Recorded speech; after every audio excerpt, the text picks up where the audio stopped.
Happy Mental Health Awareness Week, day 5, everyone. We're joined today by Mental Health Rewired. So we got Ameerah Khan and we got Allison Lindsay with us.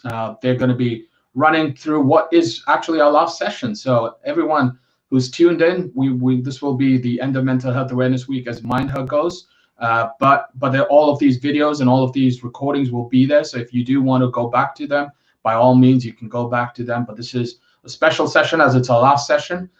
So we're going to kick off with Allison Lindsay doing a kind of a transformational breath exercise, and then we kick off with Ameerah Khan, where we will touch upon psychological insights, which is very important given the situation we find ourselves with COVID-19. So what I'll quickly do is I'll let Allison and Ameerah introduce themselves, and then we can take it from there. You want to go first, Allison? Sure. Well, it's lovely to be here with you all today, everybody. My name's Allison Lindsay. I'm a business psychologist and coach by background, but I'm also trained in breathwork, specifically something called transformational breath. And I focus generally on well-being and resilience, and I've got a particular interest in helping people with things like stress and anxiety. So today I'm going to be talking to you a little bit about breathwork and what it can do for you in terms of helping with mental health. And also we're going to run through a short exercise so you can actually have a practice and try a little bit of breath work for yourself. So it's a pleasure to be here. Thank you, Allison. Over to you, Ameerah. Hello, everybody. My name's Ameerah. I'm the CEO and founder of Mental Health Rewired. I'm also a business psychologist and coach. I specialise in working with individuals who have difficulties managing stress and anxiety.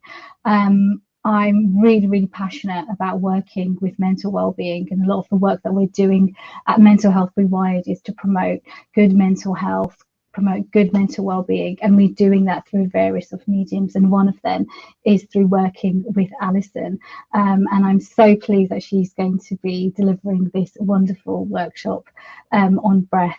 So yeah, thank you very much. I hope you enjoy it. Sounds great. So what I'm going to do now is Ameerah and myself, we will drop off screen and we'll let Allison take over. Allison, I know you've got a few slides as well, so whenever you need the slides up, just let me know and I will put them up. But we'll come back on screen towards the end of your session. Great.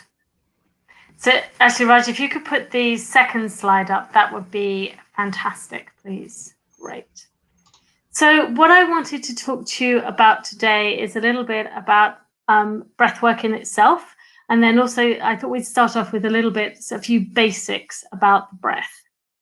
So just a few facts that you may not be aware of. So the average person breathes around 20,000 times a day. That's around 10,000 litres of air. So this is a massive function that we're doing, and we're using a lot of air as we breathe. And when we're getting stressed or anxious, it's a sign that part of our nervous system has been activated. And you can see on the screen here, there's a little bit about the nervous system. So just to explain that to you, the body's nervous system essentially has two main parts. Firstly, the central nervous system, which consists of the brain and the spinal cord. And secondly, the peripheral nervous system. And this contains all the nerves outside of the central nervous system. Then there's a part of the peripheral nervous system that's called the autonomic nervous system, and that's what we can see on the slide here. And this is responsible for controlling and regulating the internal organs. And it does this without any conscious recognition or effort by us. So things are happening in our bodies, our heart rate is changing, digestive activity is happening, all sorts of things are going on inside our bodies, and we don't actually have to be consciously thinking about that. And this system has two parts to it, and they fundamentally work in opposition to each other. So the first is the sympathetic nervous system, which you can see in orange on the right-hand side of the diagram. And this essentially is about speeding things up. It's about the fight or flight response that we often see when we go into stress, or when we believe that we're at risk in some way.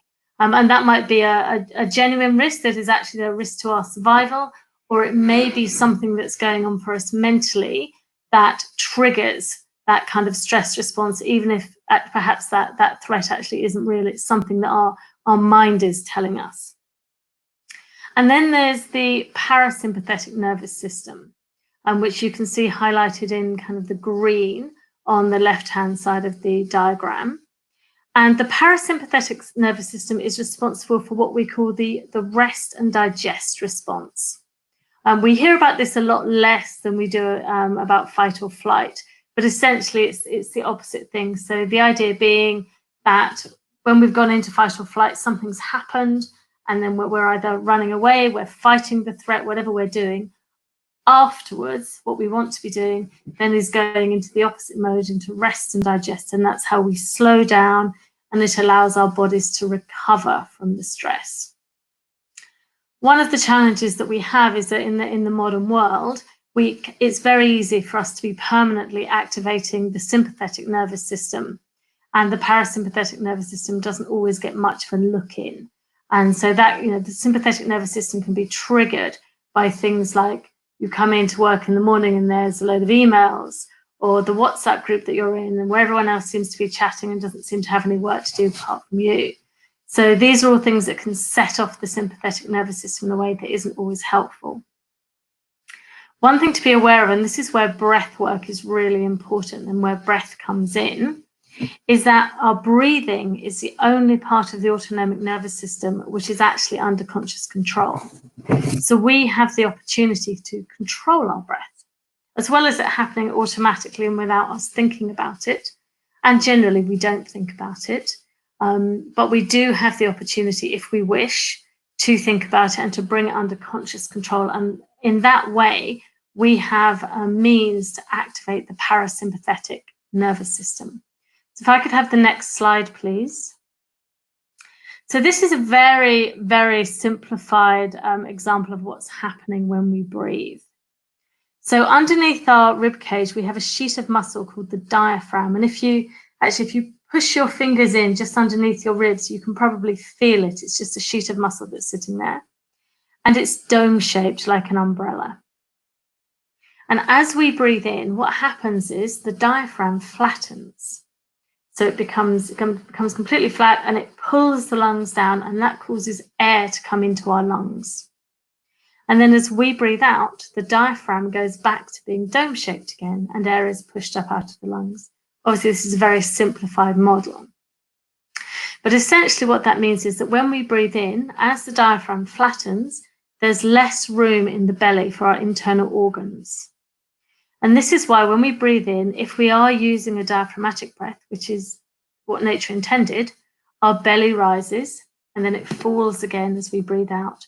So with a lot of breath work, and certainly in the breath work that we're going to be talking about today, we want to be seeing this belly breath. So your belly rising as you breathe in and then dropping as you breathe out.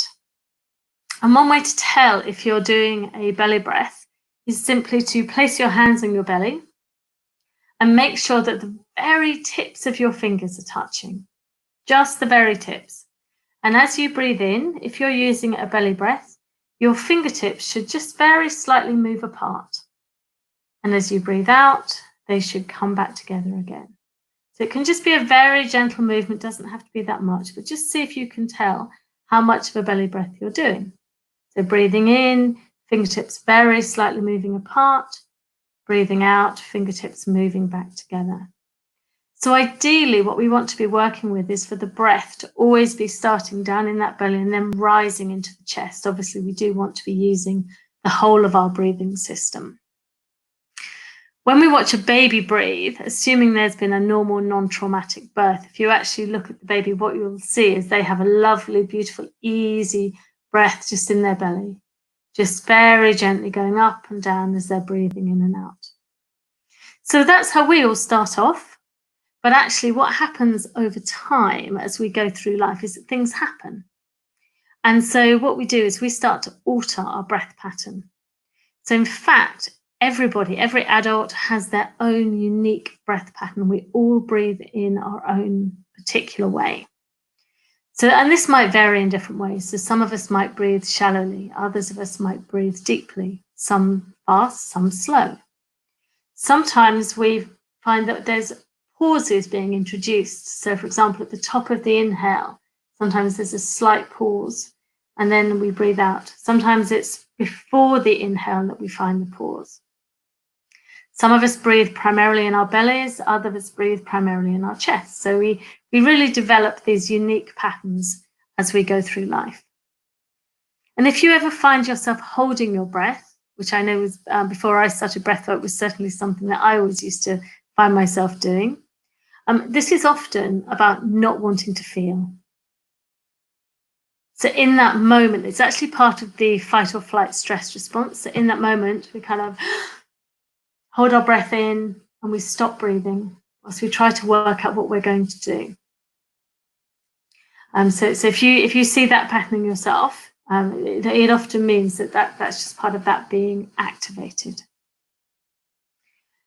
What also happens is that when we get stressed and anxious, our breathing tends to come upwards. In fact, everything comes upwards when we get stressed and anxious. So firstly, we come up into our heads and we start having a million thoughts flying around. There's kind of like the monkey mind that we sometimes talk about, where there's, I must do this, and I must do that, and this is happening over there, and our minds are absolutely racing. But then also what we see is our breathing often comes up and we stop really using the diaphragm effectively, and our breathing comes right up into our chest. And then what happens is we start to see a pattern where the shoulders are being used, the rib cage is being used. And whilst we want to use the rib cage as part of our breathing, we don't want it to be entirely up in our chest, because actually what that means is we're working really hard to breathe. We're breathing in a way that nature didn't really intend. Nature intended us to be using the diaphragm. It's a much easier way for us to breathe if we're using the diaphragm. So if we can go on to the next slide, please. So coming back to sort of what's happening when we're triggered, something goes on and we get triggered by something that's stressful for us.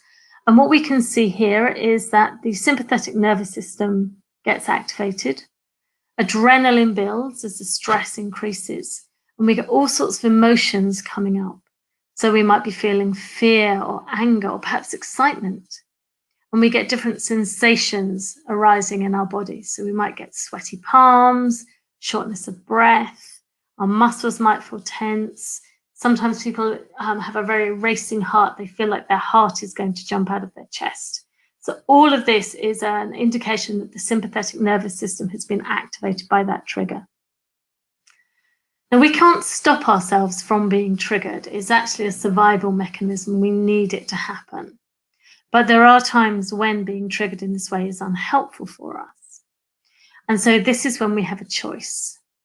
So we become triggered, and if we're just stuck in our old patterns, essentially what we do, we just carry on as normal and we go straight into fight or flight. And that can be really helpful, but if we're getting stressed about something that isn't helpful, then that mechanism isn't going to be useful for us. So then what we can do is we can actually go, well, I have the opportunity to use my breath as a part of the nervous system, the parasympathetic nervous system. If I use my breath consciously, I can use it to activate the parasympathetic nervous system, to self-manage myself so that I can feel calmer and more grounded and more objective.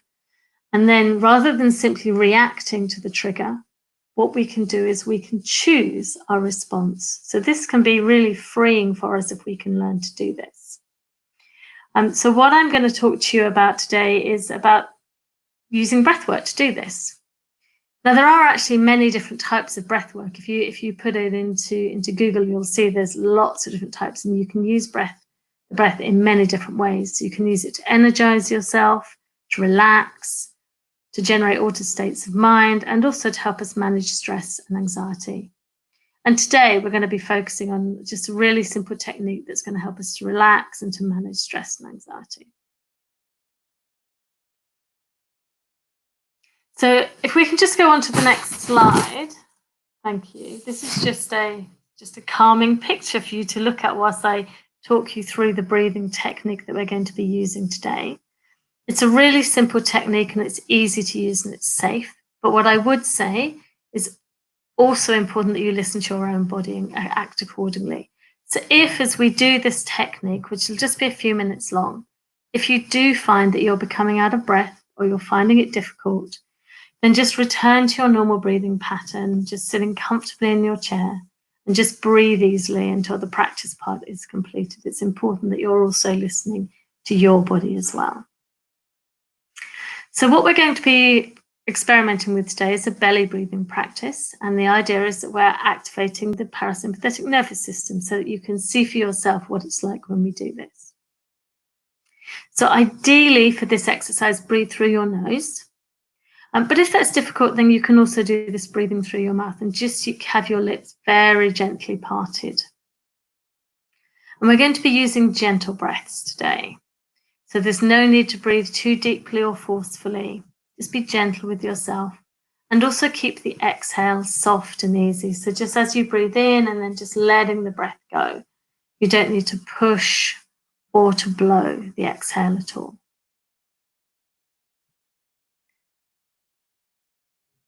So now what I'd invite you to do, we're just going to do a very short grounding exercise just to get you really comfortable before we start practicing the breath technique. So I'd invite you to sit really quietly and comfortably. Place your feet firmly on the floor, about hip width apart, and just sit back comfortably in the chair so that you can really feel the support of it, under your bottom, behind your back. If you've got armrests, you could rest comfortably on the armrest. So you want to feel that you're really supported as you're doing this. And you can do this either with your eyes open or your eyes closed. It's entirely up to you. But what I invite you to do is to gently just scan down through your body, starting at the top of your head, slowly moving down through your body, through your arms, through your legs, and just noticing, how am I today? Just take a minute or two just to do that.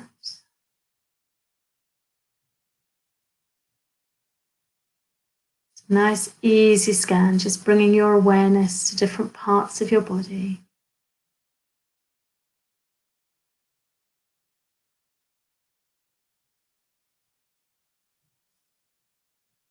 And as you do this, if you become aware of any areas where there's tension, then you can gently release that tension.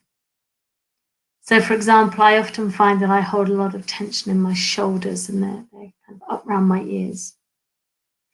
So one way to do this is actually, it sounds a little counterintuitive, but to actually tense the muscles in that area up even more, and then to just gently let them go really slowly for a count of around 5. So if your shoulders are tense, just pull them right up by your ears, and then very slowly letting them go, gently dropping down. And you should find that they relax much more. And once you've completed the body scan, then you can just place your hands gently on your belly and do 3 belly breaths. Just breathing in and letting it go. And breathing in and letting it go. So what we've done there is that we've consciously relaxed ourselves. And now we're going to use a breathing technique that's called coherent breathing. And this is about slowing our breathing down even more. So what we want to do is to breathe to a rhythm of 6 breaths per minute. So that's breathing in for a count of 5 and out for a count of 5. And we're going to do this for about 3 minutes, just so that you can really experience, and then just doing this really gently. So I will start to count you, and then you can count on your own, and I'll just keep in check with you. So breathing in, 2, 3, 4, 5, and breathing out, 2, 3, 4, 5. Breathing in, 2, 3, 4, breathing out. 2, 3, 4, 5. And again, breathing in. 2, 3, 4, 5. And breathing out. 2, 3, 4, 5. And continuing to breathe in that gentle pattern, just counting for yourself. The act of counting also gives your mind something to do, so that helps to calm down any racing thoughts as well. So continuing to breathe in, 2, 3, 4, 5, and breathing out, 2, 3, 4, 5. And again, breathing in, 2, 3, 4, 5. And breathing out, 2, 3, 4, 5. And breathing in, 2, 3, 4, 5. And as you breathe out, just really feeling yourself coming down into that chair, sinking down a little more into the support of the chair, very gently. And breathing in, 2, 3, 4, 5. And breathing out, 2, 3, 4, 5. And as you're breathing, just noticing, becoming a little more aware of anything else that's happening in your body. So you take that nice long breath in, slow and easy, no need to force, just a gentle breath in, and a nice soft, easy exhale, just sinking down into the chair, allowing yourself to be supported as you breathe.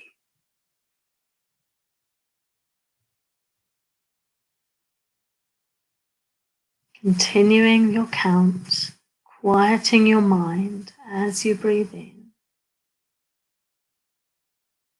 and counting, and then letting go.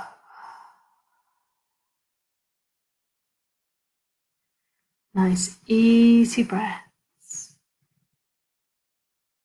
Staying with the count, so breathing in, 2, 3, 4, 5, and then breathing out, 2, 3, 4, 5.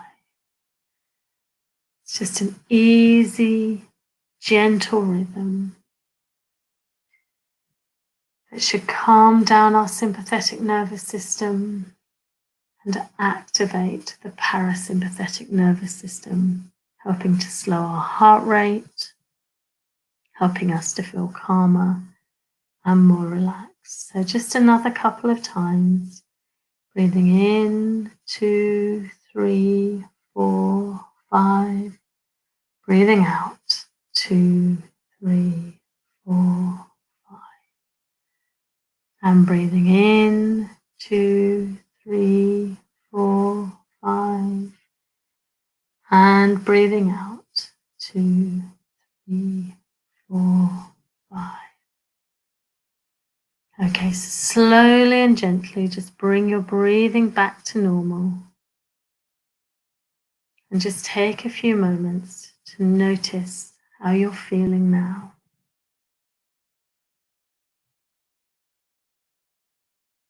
Notice any sensations in your body. And notice what's happening with your mind now. Just becoming aware of any changes.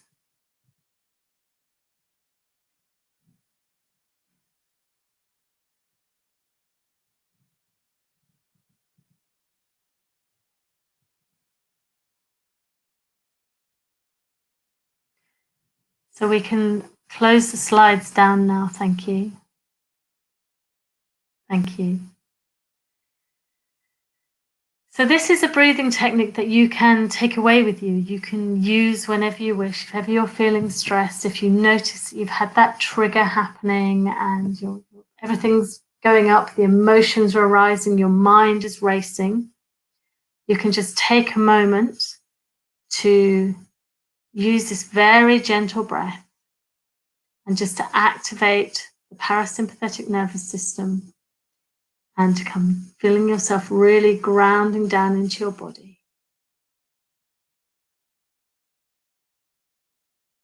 And if you do this for even 5 minutes a day, it's a fantastic practice to do at the beginning of the day to really set yourself up in a really calm place as you start your day. Or you can use it during the day when you're feeling, perhaps there's moments of stress or anxiety coming up. This can also be used at that point. But I really hope you enjoy it. Thank you.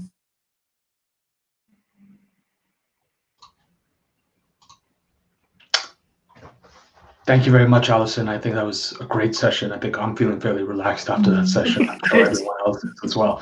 So, and I think what was very useful was you talking about not changing necessarily the reacting to a situation, but just changing the reaction. And I think that was a very interesting way of looking at it. So thank you very much.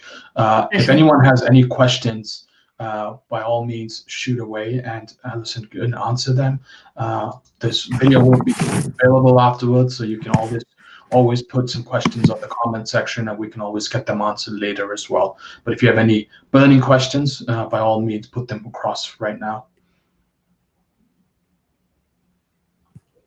Give it a minute.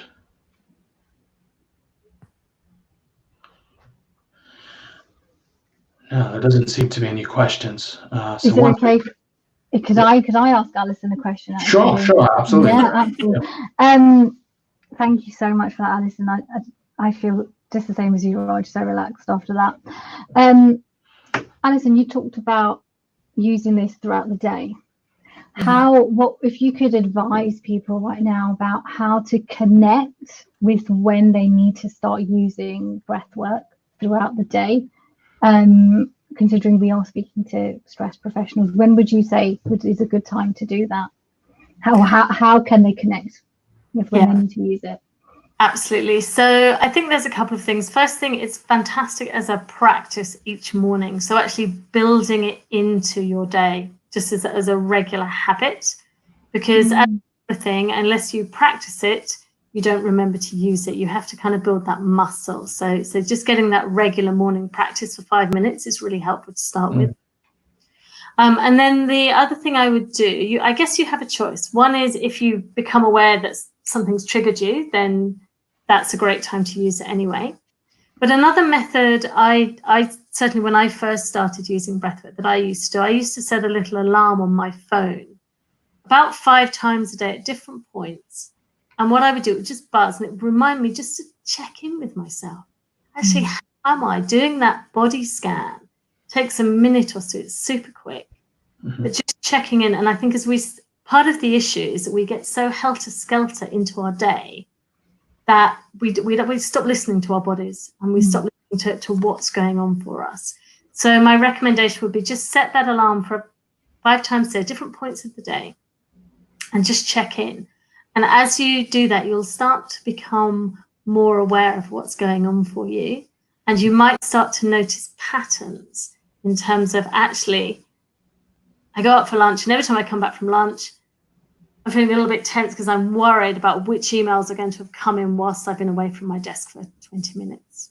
So you might start to see a pattern. Or whenever I have to go and do X meeting or this kind of call, I notice that I'm getting stressed. And then that's the time to go, right now I can use the technique before I deal with the emails or before I go on that call or whatever it may be. So a lot of it is about raising awareness and noticing your patterns and then going, this is the optimal time for me to use it. That would be my recommendation. That's great, and I think that's it's very important what you mentioned about those moments in a day. And I think a lot of innovations we're seeing in mental well-being space is actually focusing on those moments. You don't necessarily need to set aside a half an hour in the day. You can find those moments that work for you, and I think we're seeing a lot of innovations within that. I mean, one person had once told me that you have 24 hours in a day, but you have infinite moments. So so you can always find that moment where you can just check in with yourself. So I found that very, very insightful. Thank you very much. So I think what we're going to do now is, since there are no questions, is Allison, you'll probably drop off screen, and it'll be Ameerah and myself, and we can get into a Q&A session with Ameerah. Once again, thank you very much, Allison. Appreciate it. Thank you for having me. It was an absolute pleasure. Thank you. Bye-bye. Hi, Ameerah. Hello. So now it's your session. So welcome. So thank you. I know we spoke a few days ago, and we kind of talked about what could be quite important during this session, and I think we all touched upon COVID-19 as being fairly important as well, and the way things are changing, but equally just mental well-being in general, and just touching upon it. So we know your background is as a business psychologist, and you've studied occupational psychology as well. So I might ask you to wear some of those hats when we answer some of the questions. Yeah, absolutely. So I'm just kicking off. This is Mental Health Awareness Week, and this is the last session for MindHug with Mental Health Awareness Week. The theme for Mental Health Awareness Week is kindness. In your view, how important is kindness, gratitude, and compassion? Wow, kindness, compassion, and gratitude are absolutely crucial. I think it's fantastic that this is a topic of Mental Health Awareness Week. We are going through a very difficult time. The world is going through a very difficult time right now with COVID-19, and never before has kindness been more important. And when we talk about what kindness is the ability to look at yourself without judgment, in instances of pain and challenge, and looking at yourself without that judgment, and not be self-critical. And when we talk about kindness, it's particularly important when we're going through challenges, because it can really set us off into different patterns. So if we are kind to ourselves, it can buffer us against psychological distress. And by psychological distress, we're talking about patterns of negative thought patterns, negative emotions, negative experiences in the body, just as Alison talked about, that fight or flight. What we can do if we exercise kindness and compassion to ourselves, or indeed if someone else is exercising that to us, then what happens is we are buffered and we are protected, and we can recover from that instance. And I think kindness is extremely important in terms of understanding how it works. So we need to be kind to ourselves in our own inner narrative. So we all have a voice in our heads, and we all have these voices can be, and I don't mean a literal voice, I mean the way that we speak to ourselves. So we have, these are formed by, these are cognitions, these are thought processes that have been formed from early childhood conditioning, from early experiences, perhaps trauma, cultural influences, perhaps the culture of the workplace that you're at as well. You may have absorbed that. And some of these narratives can be really destructive. We are looking at things around perfectionism, having relentlessly high standards, having things black and white. And actually, these are not helpful narratives. Because what happens is when we are faced with a challenge, and if, say, something doesn't work out as we would have liked it to, say a project, or say if we got sick, or say if we've fallen behind. I've had colleagues, I work with very large corporations. I work with management consultancies. I work with within the NHS, and within the situation of COVID, you have people who are off sick, and our colleagues having to cover their workload, and they're not necessarily coping in terms of getting all the work done. And firstly, that's okay. If you're going to start criticizing yourself and saying, I'm not good enough, I'm doing this all wrong, it needs to be perfect, you're not helping yourself to cope with the situation. And the other really important thing, so we've got our inner narratives, but it's how you treat others. So individuals who receive greater social support from others, for example, kindness from others, they may be more likely to use the same warmth and supportiveness when speaking with themselves. So you can actually teach someone to be kind to themselves by being kind to them. And that's the kind of work that we do through coaching, and we teach you how to be kind to yourself consistently. So it's extremely important at a time like this. And I mean, being kind is very different to fixing a problem. I think that's really important to say. If a colleague comes to you, or if a friend or a partner comes to you with a problem, to be kind to them, you don't have to fix their problem. You can just sit there and listen and witness them, and show that compassion to them and say, it's okay, you're okay. And what we know scientifically, what happens, very aligned with what Alison was talking about, is that when you are when you're kind to someone, you create a sense of safety, and that calms down the nervous system. So then we get out of this state of fight or flight. So it's based on this model called the triune brain model. And then what happens is, we can call it your reptilian brain. So what happens is you start to calm down, you start to feel safe. For example, if you've missed an appointment, or a deadline, you're struggling with a deadline, and if your manager or your colleague says, "Don't worry, it's okay. You know, the last thing you need to do is beat yourself up right now. You know, we can come up with a solution." Immediately, calm you down. Fight or flight is calmed down, and then what happens is that activates the prefrontal cortex. And the prefrontal cortex is our human brain. It's at the front of the brain. And this is where all of our creative problem solving abilities are. So if you're calmer, you actually perform better. I'm a performance coach as well. So I specialize in helping people to perform really well at work. And being calm and being kind to each other actually helps us to activate our ability to plan, to be focused, to have attention, to concentrate, to come up with solutions. So I absolutely am a huge believer in the power of kindness, and I encourage everybody to exercise this for themselves and towards others. And that's great. I think 2 points that I pick up on that is firstly around the labels that people put on different things. And we had a conversation with Ameerah, and it should be on our channel if anyone wants to go back to it. He's a former Buddhist monk, and he spoke about the dangers of labels and the dangers of language, because language was never really designed to be introspecting, or some of the more subtler and finer pieces of human existence. They were just there to tell us that there's ripe fruit over there, go eat. So these labels can be quite unhelpful. So I find that that's a very insightful piece of information that you gave. And another thing you mentioned, and it's going to come back to me. Sorry, it's just slipped my mind, but it'll come back to me. I'll probably touch upon that later. But you've mentioned your work as a business psychologist. Yes.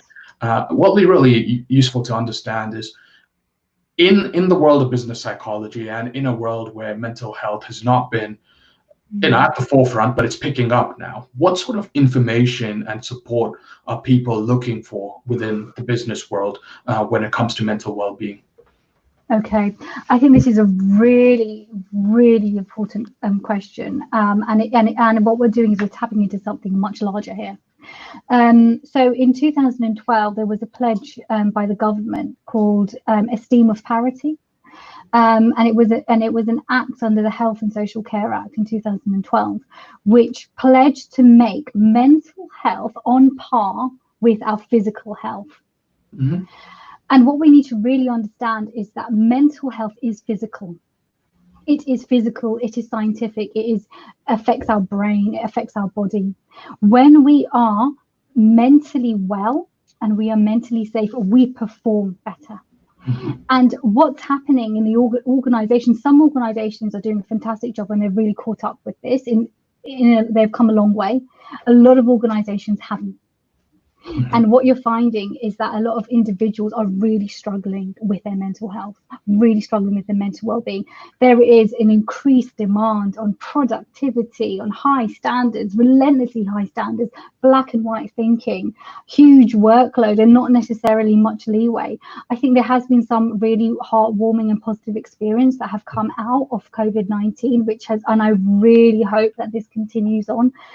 But what I'm hearing, what people are coming to me a lot with right now is when you are struggling with your mental well-being, you can experience overwhelm. And what this can feel like is you've got 1,000,000 things in your head. You're having your fight or flight activated, breathing quite fast, anxious, not being able to think. It can feel a bit like you're not being able to think. You're not able to remember. What are you talking about?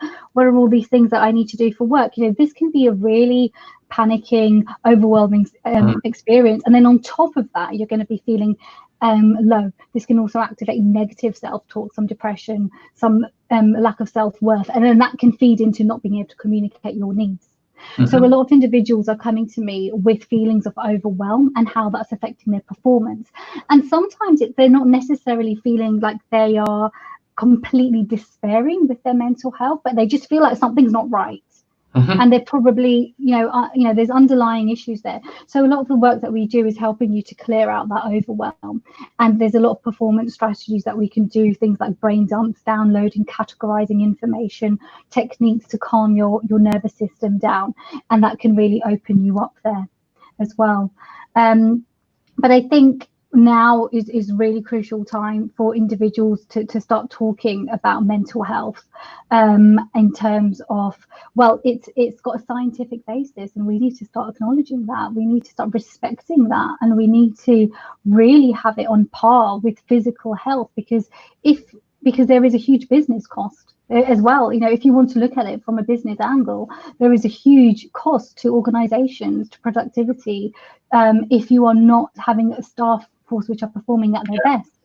And we also need to look at it from a really humane perspective, and not for the purpose of increasing productivity at work to provide more revenue. This isn't about creating more money. It will make you more money, but we have to put humans first. Humans come first in all of this.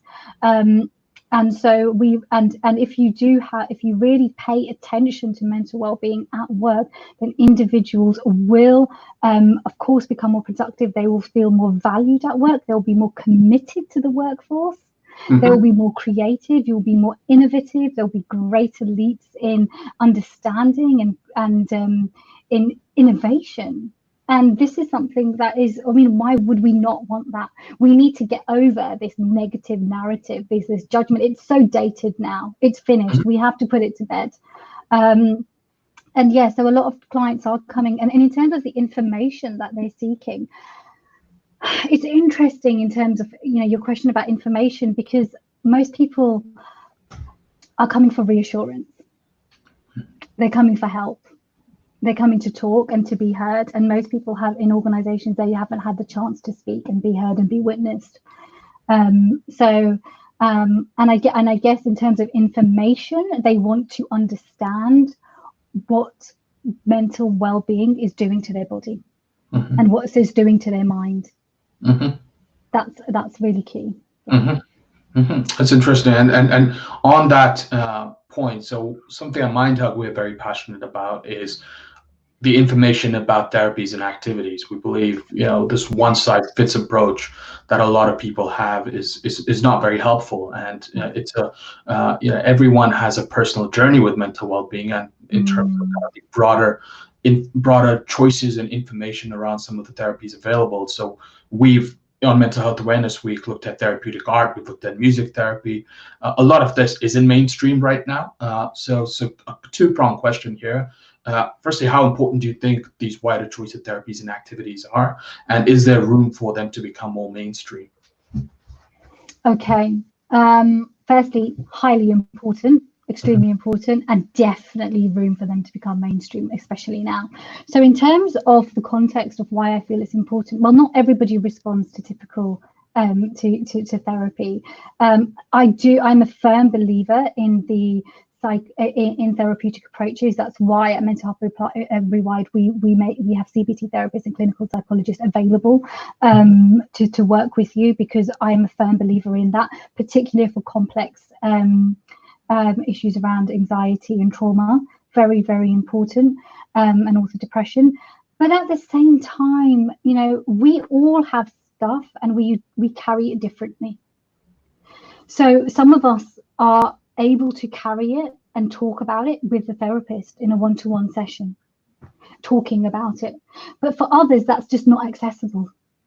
For others, we carry our stuff more subjectively, particularly if there's some trauma that or some stress that has gone on, which hasn't been processed yet. You haven't been able to create a language for it. Art therapy can be extremely important for that. It's really effective with working with children and adults, of course. With anyone with a mental health issue, it's quite non-invasive.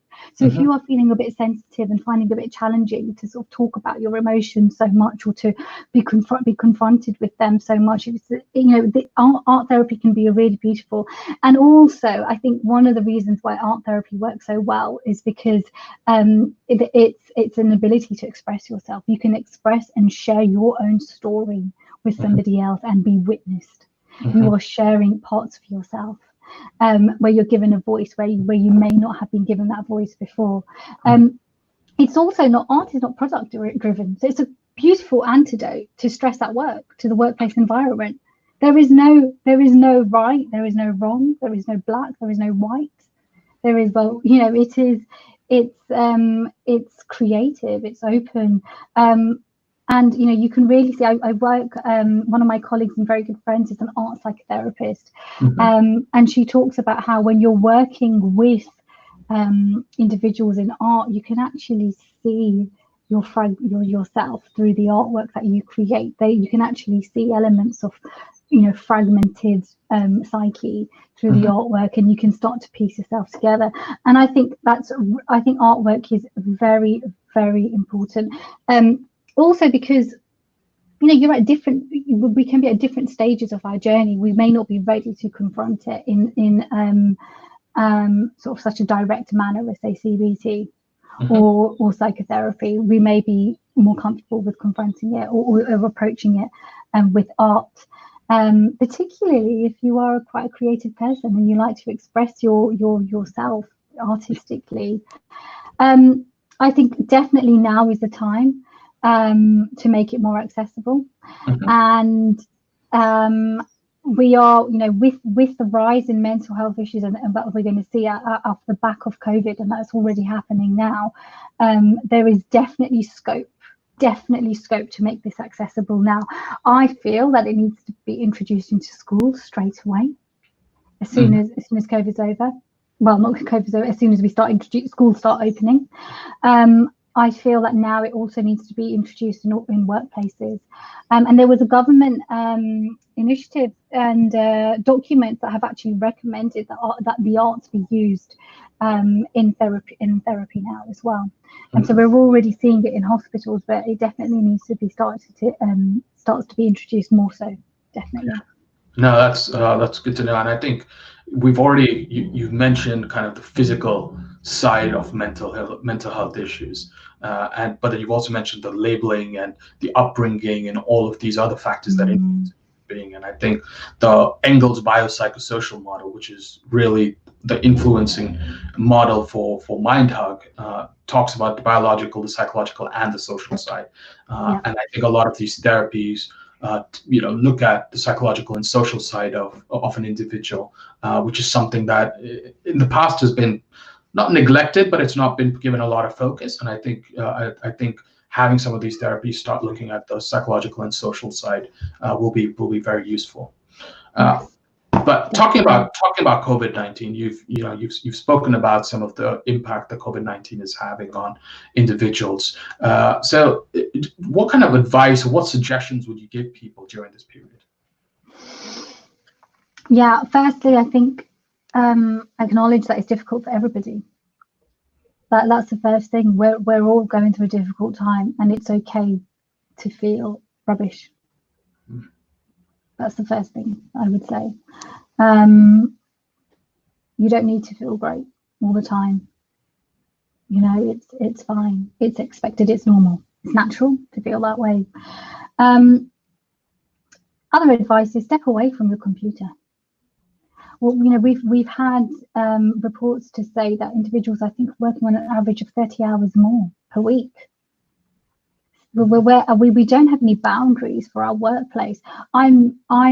Because I the way that my work is set up, I've had a home office for a few years, about 3-4 years now, and that's okay for me because I'm able to go into a space, put myself away.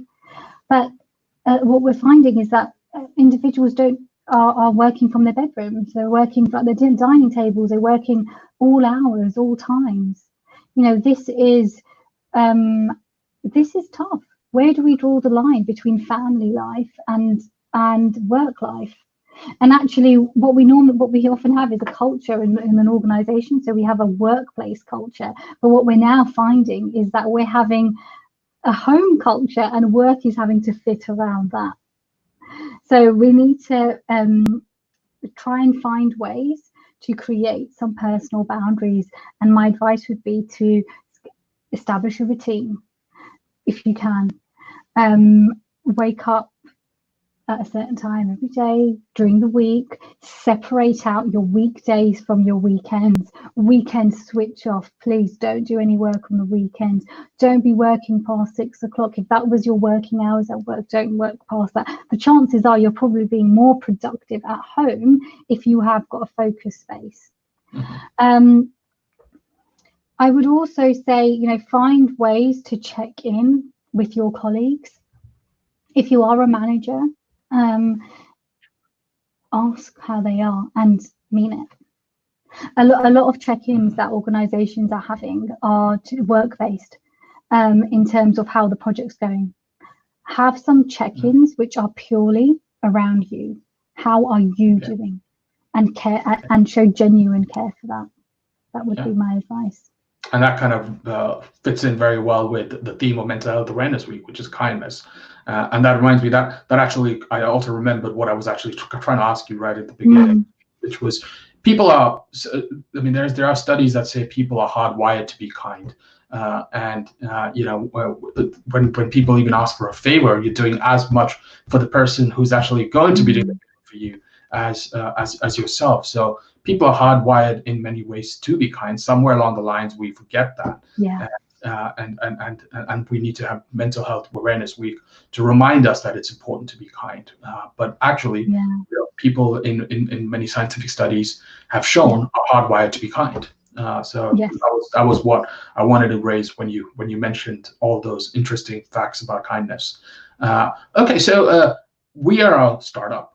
We're all about innovating, and I just wanted to kind of get your thoughts around some of the innovations we're seeing within the mental well-being space. Could you kind of just elaborate for our viewers around some of the innovations we're seeing? Yes, I'd like to talk about a particular project which is called the Connectome Project. And this is a project which has been, I believe it's based in Washington in the US, also at Oxford University. And there have been millions of dollars invested into this project. And what this Connectome project is actually doing is mapping out the brain. So we are mapping out the neural connections within the brain. This comes to my other point, which is mental well-being is science. You know, there is nothing more convincing than seeing is believing, than actually seeing your neural pathways mapped out on an MRI. And this is exactly what it's doing. It's using MRI, it's using imaging to map out the neural pathways of the brains, and it's going to be looking at and creating a huge database of information for the healthy brain, but for also brain abnormalities and for brain differences. So it's going to be looking at things like dyslexia, autism, and also other brain disorders. Although I personally would classify dyslexia as a brain difference rather than a disorder. Good point. In terms of, so I think this is really fascinating, and some of the recent information that's come out of this, some of the very recent data is around the amygdala. So the amygdala is associated with our ability to process emotions, and now that we understand that it's actually connected, this research has shown that the amygdala is connected to our senses. So what does that tell you? I mean, how relevant is that? What does that tell you? Your senses change the way you process information and how you feel emotionally. And this is the work that we do with clients a lot of the time. So tapping into the various elements of the brain. If you are wired to be anxious, then we need to work on your senses. And that's one of the first pieces that I do with my clients is, okay, what's got too much noise? Does that trigger you? Well, let's create a quieter environment. You know, what about how the temperature? Is it too hot in here? Okay, well, let's get you a cool temperature. Let's calm you down. You know, we are animals at the end of the day. You know, we call this tapping into the reptilian brain, calming the reptilian brain. So I think it's so fascinating that now this is going to be mapped out scientifically. We've also seen out of the Human Connectome Project and some of the research is that having higher anxiety affects there are less pathways to the center for attention, and this ties in very well with what I was talking about previously. Was, well, when you're stressed and when you're anxious, it can disengage the prefrontal cortex, which allows you to pay attention. So if you're struggling to pay attention, don't beat yourself up. It's science. Okay, it's science. It's okay. It's fine. All we need to do is we need to work on calming you down.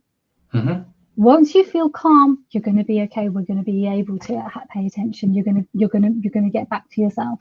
So I think it's research like this. It's so innovative. It's so exciting, and psychology is a very new science. So this is a time where we are good. I think that we're having a moment in history at the moment where we are really going to start stepping in and starting seeing a lot of innovative research, and hopefully that will shape the landscape and mean that we are going to be more likely to push towards having mental health on par with physical health. That's great. That's great. And I like that you've touched upon innovations, but you've also touched upon some of the data that we're going to need to make mental well-being more mainstream. So that's useful. That's pretty much all I had on my agenda for today. Do you have anything else you want to raise, or does anyone else have any questions? Please put them across in the comment section, and we can put them across to Ameerah. No, it seems like you flowed the house, Ameerah. So that's great. So that brings MindHug's Mental Health Awareness Week 2020 to an end. That's not the end of mental health work we do. We're all about mental health, so we're going to be continuing that throughout the year when we whether it's launching our app or whether it's having more events and talks like this. So obviously tune into any of these sessions, subscribe, follow us. So you know when we have these sessions, subscribe, follow us, so you know when our app launches as well. But this is not the end of mental health awareness for us. This is just the end of Mental Health Awareness Week as it stands. So as far as Mental Health Awareness Week goes, we'll see you next year. Ameerah, thank you again for your time. Thank you so much for having me. Thank you. I'm just going to end with our video, the MindHug video, and then we will call it a wrap. Thank you, Ameerah.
Great. Thank you, everyone. Thank you, Ameerah. Thank you very much.